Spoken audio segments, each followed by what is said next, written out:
Miami Dolphins mode. Yeah, Miami Dolphins mode. What? Miami Dolphins. Woo mode. Yeah. Woo. What's up, Dolphin fans, and thank you for coming on the Miami Dolphins Mode channel.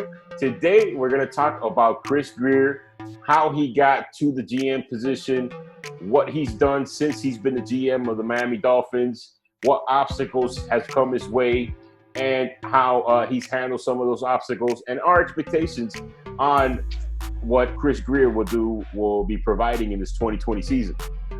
Here with Lennon. Oh yeah, what's going on, guys? It's a good story to see how he came up throughout the development of the Dolphins, all the way to what he's done now. You know, just to give you a little quick backstory on him, he actually played 2 years of college football, and he in the final 2 years as an undergraduate assistant. So, you know, he's definitely developing, and I think it's pretty cool that he even played himself. You know, I like personnel that have that experience within them. You know, and then actually Grier served as an interim for the New England Patriots in 1994 before he being promoted to a regional scout in 1995. So you can see he's been doing this for a while. Got history. You know, he's got a lot of history. And then after that, from 2000 to 2002, Grier served as an area scout for the Miami Dolphins. And then in 2003, Grier was promoted to National Scout and Assistant Director of College Scouting. He's definitely come up the ranks. Same way, kind of the same story with Flores. How Flores started off as the bottom with the Patriots, moving on all the way up to defensive coordinator. So that's pretty cool to see. You know, they definitely have their traits that are kind of common. You know, definitely their own routes and way of getting there, but they made it happen.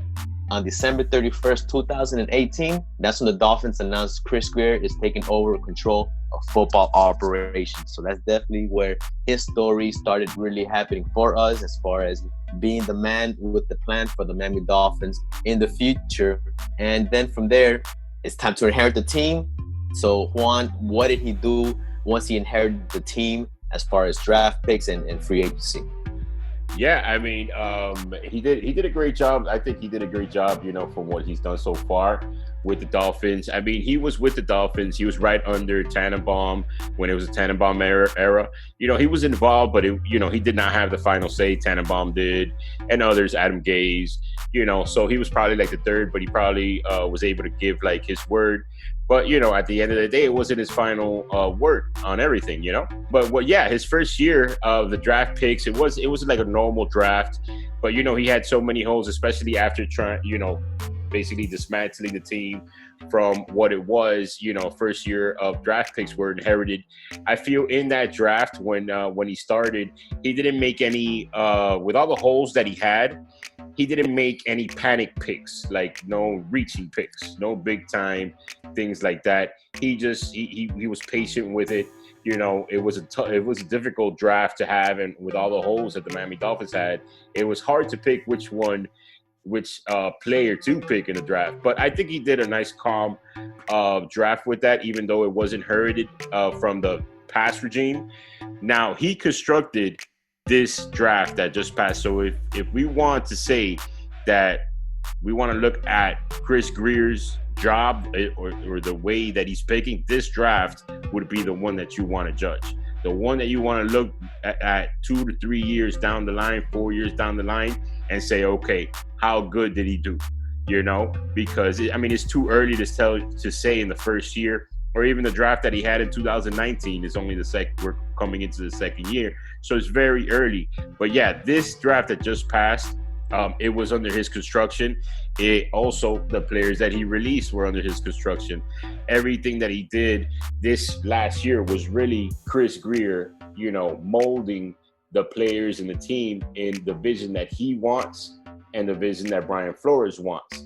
They are very similar, as Lennon mentioned before, and they worked together when they were in the Patriots.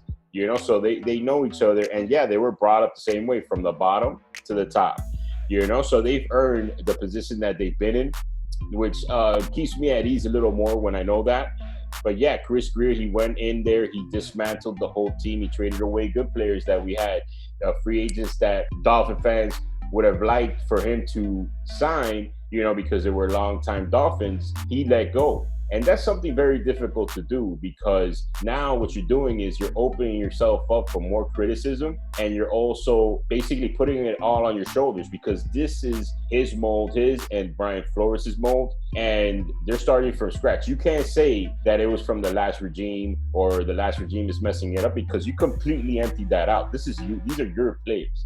These are your guys. And, I think that it's good. We still got to wait to see as the season goes along. But I think that it's bold. It's bold by Chris Grier to do that. Not a lot of GMs would do that, because, if you keep players that you already have that are already good, then, you could kind of get away with it. Nah, he's completely stripping everything. So he's putting everything on him, on his shoulders. If this comes up bad, it's going to be bad for him. But if he comes out good, he deserves the recognition, along with Brian Flores. But, he did that. He did everything patiently. I mean, some of the signings that he did throughout the free agency, they were signings for me. I've been watching this for a while that I couldn't predict, because I'm not in the building, I'm not with them, so I don't know. So you never know what's going to happen. Some people, some GMs you could read, because they've been there for a while and things like that. But a lot of these signings, I know a lot of us Dolphin fans, we couldn't have even imagined it. They were his style, his way of construction. So it's very hard to know. Now, also another thing, you could say signing Parker was a great thing.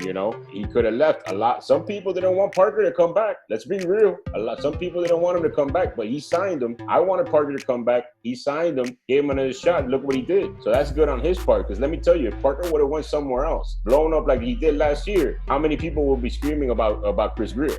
Now, also, this past off-season, renegotiating with Wilson. I didn't want Wilson to go away, but renegotiating like that, bringing his contract down, and him wanting to remain on the team, because a lot of players, when you tell them that you're going to reconstruct their contract, they don't want to stay on the team. They want to get traded. He didn't want to get traded. He said, all right, no, I want to stay here. So these are some nice things that are going on under the radar that people aren't talking about.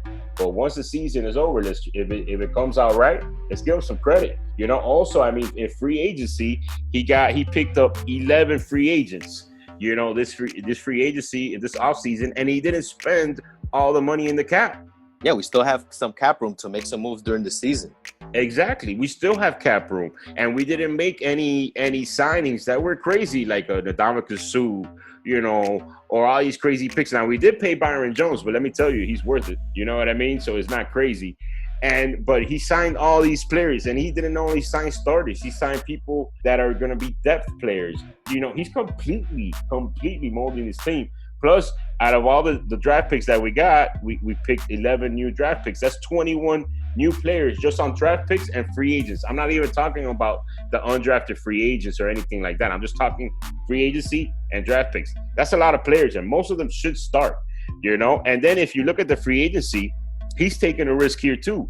Shaq Lawson, Emmanuel Uba, Ted Karras, Eric Flowers. All these guys, they have question marks. And not necessarily everybody would want to because of these question marks. But what Chris Grier is saying is that I'm betting on Brian Flores to make these guys better than what they are. And I see the potential there. I see the talent there. And I believe my coach is going to bring that performance out of them.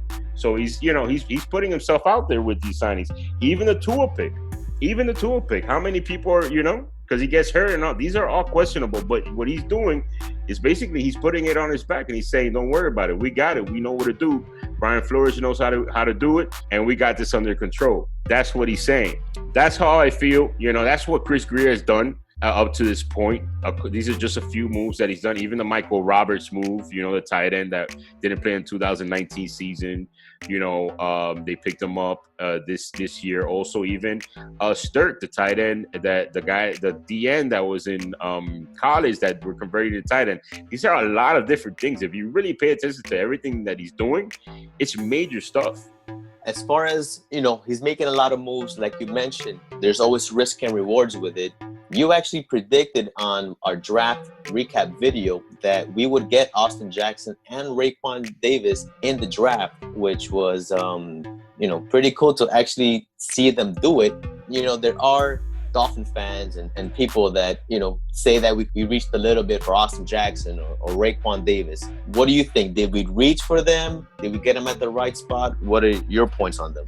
Well, I mean, that's understandable, and I understand. I've seen it too. you know, and that's understandable. I get it. Austin Jackson, I don't feel it was a reach. If anything, it's a small reach, but not a big reach that you should, you know, be screaming over. Now, also because of the Dolphins' offensive line, it was necessary for them to get a tackle. I also think, you know, Austin Jackson in the long run is going to be something good to see. And we'll see once the pads come on, because, you know, you never know until that happens. But, you know, Austin Jackson, I like the pick. I predicted that it would be there. You know, I just don't think it's going to come right off the bat, but he has mad potential to go on. And for the Miami Dolphins, maybe if we were another team, you know, that had offensive linemen, I understand. But for a team that was the worst offensive line in the NFL, yeah, every now and then you're going to have to, you know, select them a little earlier than what you would want, but still you need that tackle. And let's see how it goes. But I don't feel, if it was, to me, I don't feel it was a reach. And if it was a reach, it wasn't a big reach. So I'm good with it, especially with other draft picks, Deion Jordan and all these other things that we did before, right? And then we go into Raekwon Davis. You know, Raekwon Davis, everybody's saying that he's a reach. But let me tell you something. We picked him in the second round, mid to late second round. He is good against the run. He does get 2 blockers, you know, coming out of college. He is destructive. The only reason why people are saying that Raekwon Davis is a reach is because his sacks went down from sophomore, junior, and senior year. His sack total went down. So they're saying that he's a reach because of that. That's not true. And getting him in the second round, you don't really, if a guy could be a sack leader, he's not going to last until the second round. You know, you're going to get him in the first round. And that's where his position was. He was right around there, right where he could be. And, you know, this is another thing. It's good that people are saying that it's a reach here and there, because if Brian Flores coaches him up, or all the other coaches on the coaching staff coach him up and do the right thing with him, and his potential comes out like before, like his sophomore year with the sacks, it's not going to be a reach. It's going to be a gem. So I could I could say that he's going to be good. You could say that he's going to be bad, but we got to see when the pads come on. But for me, I think that they're both good picks, not reaches. At least they're going to, I think, you know, make that impact for us in the beginning of the season. A lot of exciting points to come in, and a lot of it is all part due to Chris Grier and what he's doing with Brian Flores as well too. Definitely. Those are expectations for about what we could possibly do. You know, please comment down below. What do you think about Chris Grier? Has he done a good job with the personnel? Could he do a better job? Is he not doing a good job? Let us know. Comment down below. Yeah, definitely. And thank you guys so much for your time. If you like the video, we're trying to give you as much content as we can for now. But yeah, if you like the video, subscribe, like it, and go Dolphins.